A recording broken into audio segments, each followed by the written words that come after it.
Hey everybody, welcome to this video. It's going to be a fairly lengthy segment. I need to get this on tape to make sure that I have everything right. So it's a 95 Suzuki Sidekick.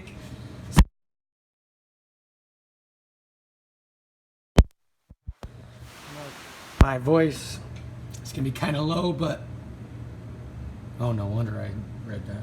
Anyway, this is going to be a head replacement. The whole entire head's going to be replaced. We have a brand new head, came straight from Australia. Very impressed by the speed at which he got here, Mr. Cylinder Head. Awesome. So there you go. But yeah, so this is going to be the head replacement. I'm going to start with the front, and then I'm going to work my way over. So I'm going to do the front, and then we're going to do the intake. But obviously, we're going to first start with the battery. So I was recommended that you just take this entire thing out. It's easy to do. So I'm going to just unbolt the negative, unbolt the positive, battery out. I'm going to make sure that it does not sit on the floor, because a battery will discharge if you allow it to sit on concrete. So you want it to sit on something that is non-conductive, plastic. Like if I was to sit it on top of that, no problem. Sit it inside where it's sitting on one of the cushions. If that's not an issue, sit it on wood, but do not sit it on the concrete. It will discharge itself. It's just naturally going to go through the plastic. So yeah, you don't want to do that. So that's what I'm going to do right now. Start with all this front first, get all this out of the way, and then like I said, radiator, timing, all that, intake tubing, obviously that's all that needs to come off, and then we'll work on the intake. So like I said, first one. Okay, so what I did was I removed the radiator shroud, and pretty much all the belts and the pulleys. Basically I had to first start with the fan, undo all the bolts on that, and then take that off so that the shroud could easily just slide up. And then once the shroud was off, the radiator would easily just slide up, and the radiator was being held on by two bolts, one right here, one right here, and then that radiator is going to be replaced. Now I might start with the timing cover. I'm just a little bit hesitant right now. I'm just gonna get these fittings on video so that I have everything documented. But so that's gonna be that one. This one that goes down here is gonna go to that one, and then that one is gonna go down there. So all right, yeah. Let me just make sure. I'm just doing this for my own personal reference. Instead, if I have anything lost, I can go back to it. Make sure you get the connections right here. Red and black, and then the temperature sensors. White at the front, black at the back. Okay. Yeah, so I'm just going to remove this plenum, and then go from here, and then get all the, or get the belt off this. And then I'll worry about the intake and then the exhaust. Exhaust is obviously easy, it's open. It's more of the intake and how I'm going to approach that. So, yeah, but basically what I understood is that you've got this big giant Y brace back here. There's a Y brace, yeah. And so that holds the intake to the motor, apparently, the lower portion. But also you've got the bolts. So I'll see how to get those off, but I want to take this whole thing off as like a unit, so that way I don't have to do a whole lot of work and keep everything the way it is. So making sure I get everything on film.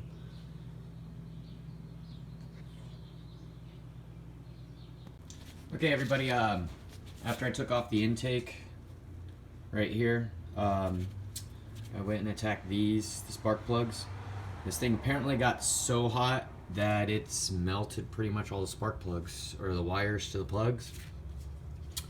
So I'm gonna have to just take this out. I'm just leaving them in the head because obviously they'll be easier to get out or off once they're once the head's off. But yeah, you can clearly see that I just pulled them all off, and you can see these are all stuck. So what I've done is I've started removing the lines. I'm going to replace a large majority of them. I'm going to remove this whole setup as one. So I've tried to unplug everything. Now I've just unplugged the main one. I'm unplugging all the injectors right now. Basically, I've tried to remove all the lines to it. There's a water line back there that I've removed down here. You can see the nipple right down in here. See where my finger's pointing? There's a nipple right there, and that water line's been removed from that nipple. And then I'm gonna remove this. This is the brake booster line. I'm recording this because I really want to make sure that if you're gonna do the same thing, that you always remember the grounds that go to these. There's one right here with a bolt, looks like a 10 mil, and you can see that this is a ground wire. I'm sorry, these are, I bought horribly large gloves, but there's a ground wire right here that goes into the wiring harness, and it's obviously ground into the intake. And then there's also, where is this? This one right here. There's this ground wire that hooks to a blade connection on the intake, so make sure that you also do that. So if you have the intake off, clean the connection off, and make sure it's nice and solid, good connections. Where you put it back on, it's clean and it'll ground right. So that's why I'm wanting to make this video. I've got to undo this EGR pipe. I'm almost positive this is all, or I'm not, like I said, I don't even know if that EGR comes off with this pipe, but I would rather just make sure not to. Then the next thing I'm gonna do is that the fuel rail's got a pressurized fuel rail. Kind of hard to see with this, I don't have the light on, but it is down here. It's right there, you can kind of see it. This is the fuel line. It's a high pressure line and it goes straight to the fuel rail. I have to undo it right here because you can't undo it on the back of the fuel rail. It's a giant fitting, and I'd have to unscrew the dampener, and it's just too much trouble, so I'd much rather just unscrew that fitting right there, as well as the other one right next to it. That's the return line right there. That's why that's not pressurized. But yeah, that pressurized fitting is the feed line for the fuel pump. So I've got to undo that one, so that just slides off. Then also I'm going to take out this the gas canister. Take that out so that way I can get easier access. I mean, I'm not quite sure if I need to, but it's mostly just these two bolts, this Y-frame. I need to do the top two, and then the bottom one I'll loosen so that way it'll move, and then I should be able to undo everything else. But as for the fuel system, I'm going to try and separate it with the intake, and then just basically remove all the lines from everything. I'm trying to make sure that I have it all on film. So yeah, that's my step right now. Okay, so that front, this cable right here controls the whole little section of line, wiring harness. So once you unclip it from there, and you actually unclip it from all the injectors and everything like that, it's just a little section it pulls out, so it's really easy. I got the cam cog off. Basically what I did was I used a where is it? I don't even know where it is, but yeah, see there's a plug right here, and I used a Allen key, or like a big Allen socket, and used the short end and just stuck it in there. Like the biggest I had, and it actually fit. I can actually use that to take that off, because I think that is an Allen key. But yeah, stuck it in there and then rotated it a little bit to where it was like, you know, caught on it, and then popped it right off. So that's what that's what it calls for. Just try and get it as best as you can. So I took off the water pump too. It allowed it to all the water that was in the block to drain out. Okay, so I'm down to the block right now, or pretty much the long block, I guess you'd call it. The exhaust has been unbolted. You have all your exhaust bolts right here, but then there's two on a lower hanger down here that you have to remove, so that way it'll move to the side.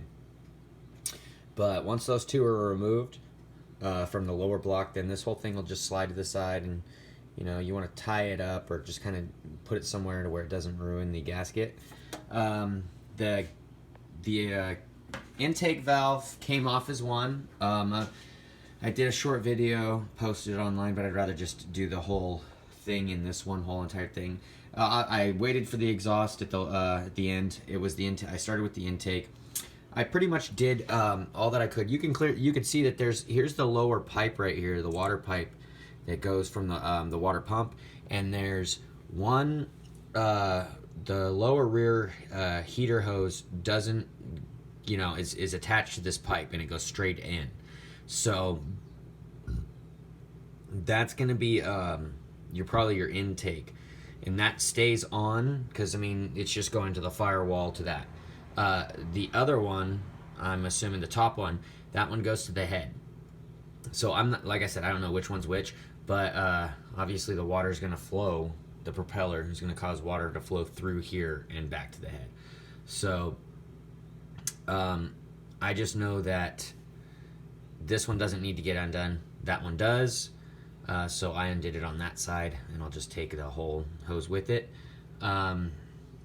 There's also this hose right here, and then this hose right here. This hose goes up underneath and attaches to, I think it's the idle air control valve on one side, and then this one goes to the bottom of the intake. So those are the ones that you're gonna want to take off. That's the way it is. But it had to come off as one. The upper and lower plenum didn't separate. There we go. Upper and lower plenum didn't separate, and so in case anybody wanted to know, you have the EGR system just stays on this one. This is a 1.6 liter 16 valve multi-point fuel injection, which is why you can see the fuel rail right there. So everything came out as one. There's the lower fuel lines that I disengaged. This one went from the pump. This is the input from the pump to the fuel rail, and then that's the return line. So that's basically how I undid that. I just left those pretty much attached all the way through, and then undid them down at the lower end of the rail. So yeah, that's the way I did it. I'll be undoing and putting in new stuff. At least a new thermostat, you know what I mean? Like, because the cooling system is what caused the problem of overheating, and the reason why I'm doing this head job. So that's how it is right now. I'm gonna go for removing the caps on the camshaft. There's a whole sequence on that one, and then obviously you can clearly see all of the stuff, or from the wires. Those are the plugs from the wire, the pieces of the wire plugs that are still attached to the spark plugs. I'm gonna really have to see how. I think that they did the metal just melted into the plastic, and now it's just not coming off. So maybe the two metals fused together. Who knows? Those are copper cores, so it might have caused some issues. But yeah, there we go. I mean, I think this head could be serviceable if it's not warped. So it's up to the shop and see what they can do. But yeah, that's where I'm at right now. I'm gonna take the camshaft off and then remove the Allen bolts, the giant Allen bolts that I've got. So, and then this head hole come off. Okay, so as you can see, a couple of the cylinders are flooded. I really can't tell where the head gasket went. Obviously you can see it's pretty dry right here, but then as you work back, it gets completely wet, with this cylinder being the most flooded. So it seems like it was just blown all around the whole thing. So yeah, I'm gonna have to clean this all up, use some nice emery cloth to clean this up, and make sure everything's good,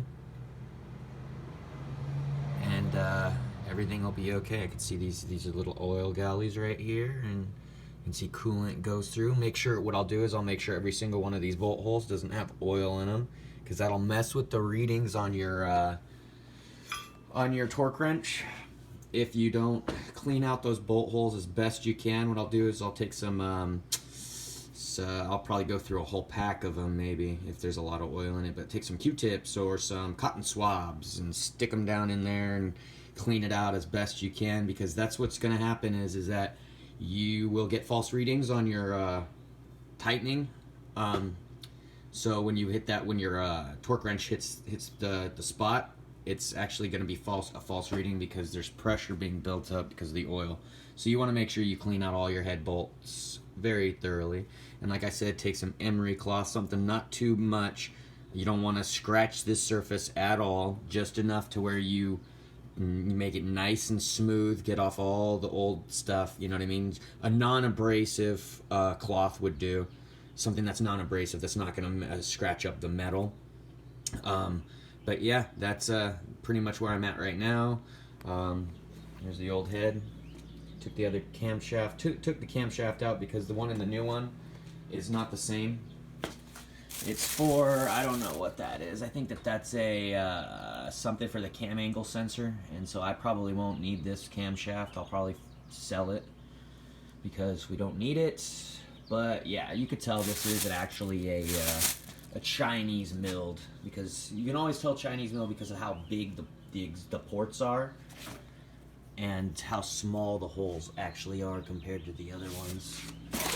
See the difference? What I want to do is I kind of want to measure the holes, because those holes look a lot bigger than these ones.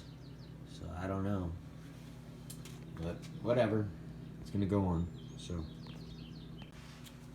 okay, so now I'm back to this project. I had to get this cam gear moved over to this new camshaft, and that was a nightmare in itself. They basically destroyed my old camshaft, and I'm not really happy about that. So yeah, and let me see, let me show you. There's the old camshaft, but they fucking nicked the shit out of it trying to get it out, so I'll never go back to them again. You know, it was just a question if they could do it, you know what I mean?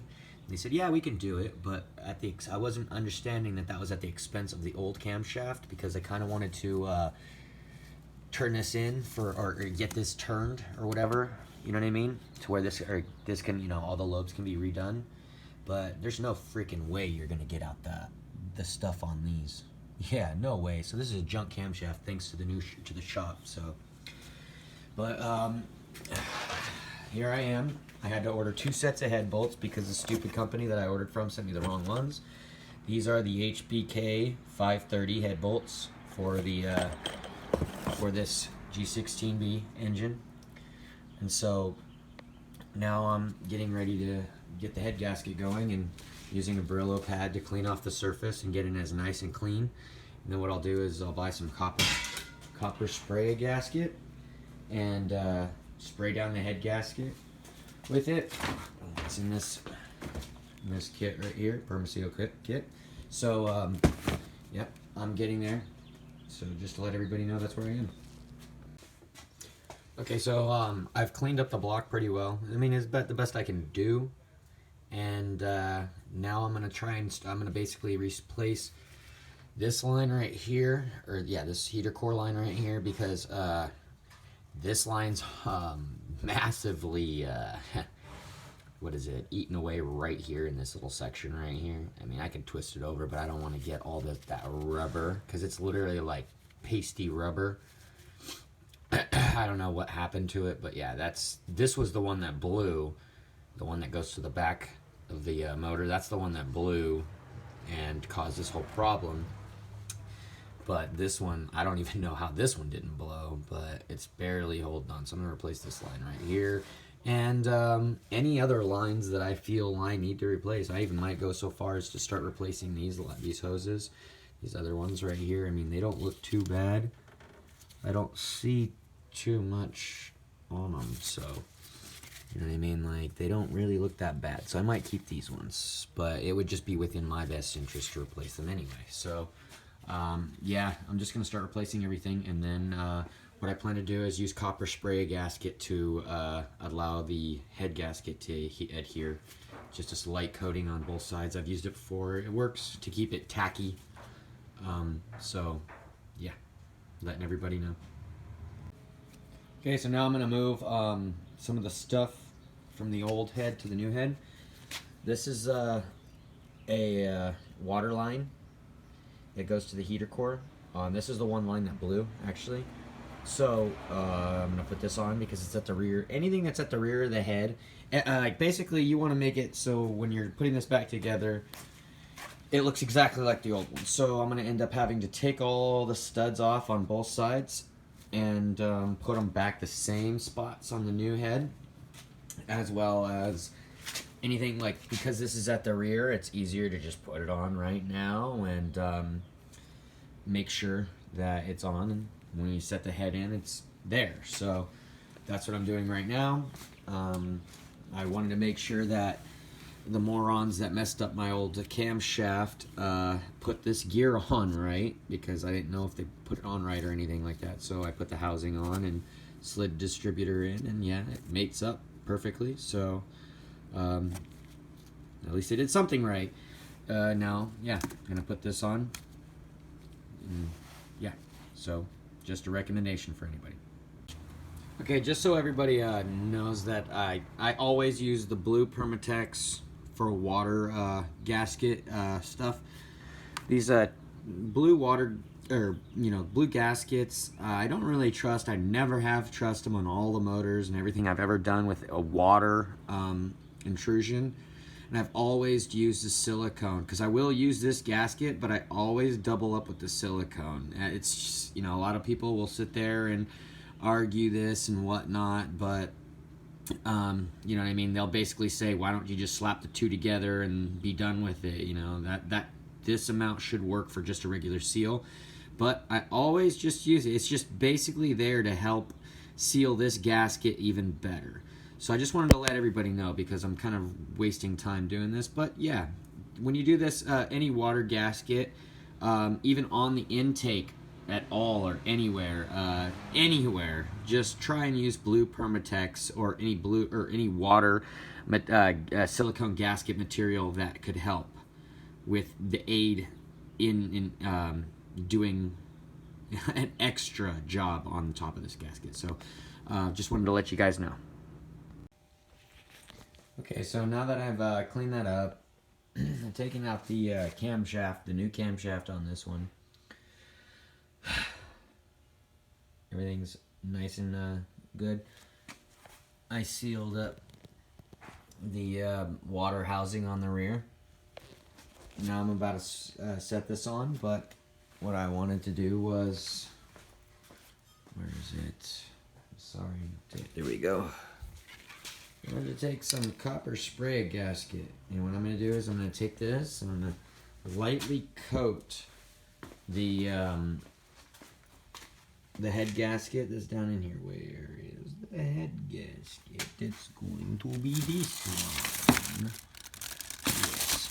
So I'm going to spray this, lightly coat it, and when I say lightly coat, I've used this before and it helps out. It keeps the tackiness to the head gasket, to where the head gasket doesn't move around a lot if you happen to misplace the head. It just creates a tack to it. It's better than nothing. So I was told to always use the copper spray gasket. It doesn't matter what brand. Permatex just happens to be the brand that's on this. So so I'm going to spray this, and when I mean a light coat, I mean like, boom, one side, you flip it around, barely holding it, and then lightly shade the next side, and then you're good to go, because you don't want to overdo it with this stuff. So I was always told just to do a light coat on both sides to allow adhesive, a little tackiness to the head gasket, and it helps when you place the head down onto it. So I recommend using copper spray gasket for that tackiness. I don't recommend anything else, no matter what it says, high temperature sealant or whatever.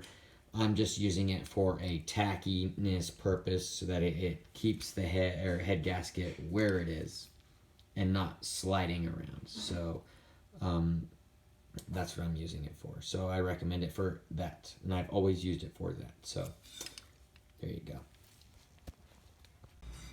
Okay, so this is the head gasket that I'm going to be spraying the copper spray gasket on.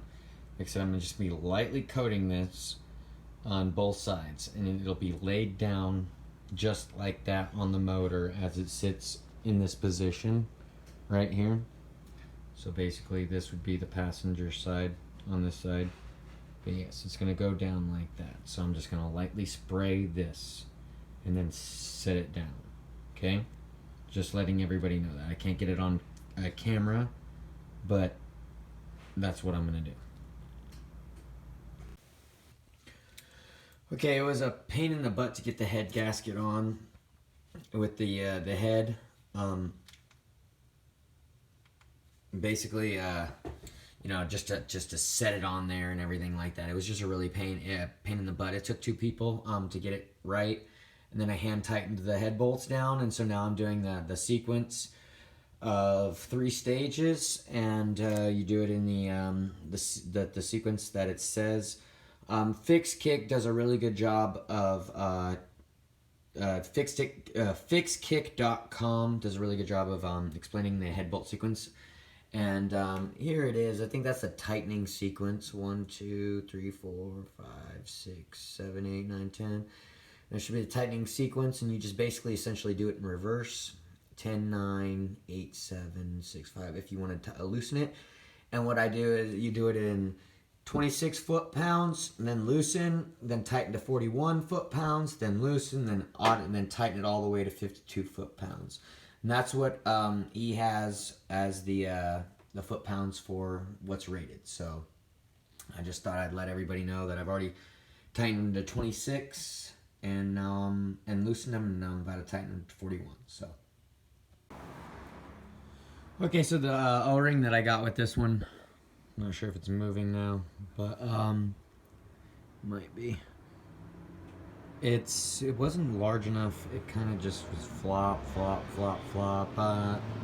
You know, the other one was just large enough to just, you know, it sat down in the recess. But so I'm having to use some form in place gasket material. Where did I put that?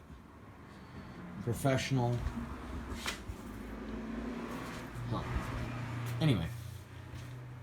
Yes. Oh, there we go. Dropped it on the ground. Toyota seal packing, form in place gasket. That's the professional stuff that Toyota uses for oil and transmission. Is it transmission fluid? Camshaft housing and oil pan. So there we go.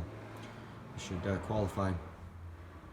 Yeah. So I had to use some of this. The O-ring doesn't seem to be great, so it's gonna go on. Just thought I'd let everybody know. And yeah, so now here we are. When I put the camshaft back in, you know, you make sure you oil everything to make sure that it's all nice and slick and smooth when it goes in. I just did just showed that I needed to put some sealant on that back housing back there because the O-ring wouldn't stay. Right now, I'm going to work on the intake side, get everything patched up on this side and done for, and then it's just there, and then the exhaust, and then the front. And once the front's done, then you actually once everything, like on the timing gear and everything's all on and everything, that's when you valve lash it because you want it to move. So that's where I'm at. Okay, so this is an intake gasket. I've always not understood this. Okay, so this is a paper intake gasket, but there's a water jacket right here. So how does a paper intake gasket keep water out of the rest of the intake? It's pretty much just an air seal. So basically what I'm going to do, and I learned this on my first motor when I put together the entire intake, right? Did not put any permaseal around the water jacket area, and when I went to start it up, had water just totally flowing through down out the intake, and I was just like, I spent hours on that. Looks like it's not getting ready to drive. So yes, remember, this is where your intake side of your water jacket, which means that's where your your thermostat, everything like that flows through. So you're gonna you're gonna want to permaseal some water, or blue permaseal around this area, and I would say pretty good. You don't ever want it to leak. It just makes it a lot easier. Better to I mean, like, layer. I wouldn't say beat it.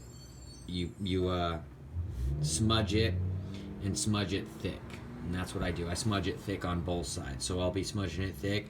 Smack that this gasket up against this head, get it to seat right there real good, and then put another layer of blue, and then I'll smack the intake manifold on, because it's pretty much what it's right there. It's pretty much full, so it's just gonna go straight on almost all. So yeah, just figured everybody should know that. I don't know why they provide these paper gaskets where you're going to end up having to put some sort of silicone sealant around where the water goes. So, okay, so the intake's on. I just have to tighten it down. And then now that it's on, it's pretty much just plug and play with everything on this side. Just try and make sure that's all hooked up with everything.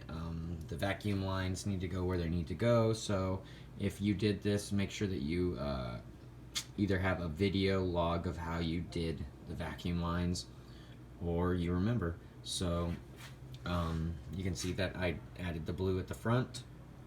And I just need to torque everything down and put the brace and everything on this side. I'm going to try and do that, all the vacuum lines, and it'll get done.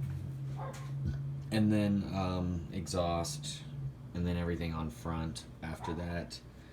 Yeah, it's basically just valve lash. So once the valves are lashed, oh, obviously you forgot there's the cam cog in the front, needs to go on, but once the valves are lashed and everything looks like it's good to go, it should be able to start. I'm gonna have to pour oil over this before I even get down to that. So yeah, but just showing progress. So